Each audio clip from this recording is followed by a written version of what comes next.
গ্রামের নাম কি? গ্রামের নাম আমি নিয়ে যাবো তোমাকে ঢাকা মেডিকেলে নিয়ে যাবো। তোমার ব্যান্ডেজ করে দিচ্ছে।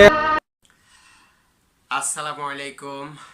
তো এমন একটা কথা বলতেছি যে ব্যারিস্টার সুমন সাহেব জুনিয়র সাকিবের ব্যাপারে কি বলেছে, তার আগে জুনিয়র সাকিব খানের মেয়ে কি বলেছে সেটা একটু শুনে নেন, তারপর শুনলে বুঝতে পারবেন।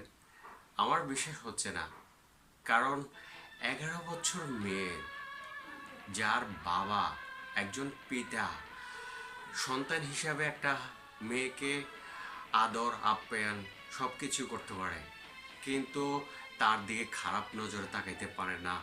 এটা আমি বিশ্বাস করি না। যাই শুনবে তার গায়ের লোম খাড়িয়ে যাবে। আগে কথাটা শুনেন, তারপর দেখেন লাস্ট পর্যন্ত সুমন সাহেব কি বলেছে সেটাও। যখন আমরা নারায়ণগঞ্জ বন্দর শ্যামপাড়া বাসায় থাকি তখন আমার বুকে হাত দিছে আর লিপ কিস করছে। আর যখন আমরা ক্যানিগঞ্জ থাকি তখন আমার সাথে খারাপ কামটা করছে আর করছে, বুকে হাত দিছে, লিপ কিস করছে। যখন আমরা যে বাসায় বর্তমানে আমার আম্মু থাকে সে বাসায় এই ঘটনাটা হয়েছে। তারপরে এটা আমার আম্মু ঈদের 4 দিন আগে ধরা পড়ছে। পরে আমার আম্মু আমাকে জিজ্ঞেস করছে, আমি সব বলে দিছি আম্মুকে। বলার পরে কায়দা নিয়ে করা হয়েছে। উনি বলছে ওরে আমার আম্মু ওনাকে মাফ করে দিছে। পরে বলছে, উনি বলে কি তোমার মেয়েকে ওর আব্বুর কাছে দিয়ে দাও। পরে আমার আব্বুর কাছে আমাকে দিয়ে দিছে। দেওয়ার পর ওনাদের কি হয়েছে বলতে পারি না, এমনি আবার ঝগড়া হয়েছে। আমার বাড়িয়ালি আন্টি বলে দিচ্ছে, বাড়িয়ালি আন্টিকে ওনার বন্ধু বান্ধবকে সবাইকে বলে দিচ্ছে। বলার জন্য ঘরে ঝগড়া হয়েছে আমার আম্মুর টাকা নিয়ে আর আমার আম্মুর মোবাইল নিয়ে সে পালাইছে। জি, জুনিয়র সাকিব পালিয়ে গেছে। আমার তুমি তোমার আম্মুরে কেন বললা না আগে? আগে বলে না, উনি অনেক ডর ভয় দেখাইতো। ভয় দেখাইছে? হ্যাঁ। আচ্ছা, তুমি কোন ক্লাসে পড়ো? 4 ক্লাস 4? জি। আচ্ছা, তোর বয়স কত? 11। তুমি তোমার আব্বুরে বলতে পারতা চুরি করে? আব্বুকে বলবো কেন? আব্বুর কাছে রেগুলার তো আসা পড়তো না।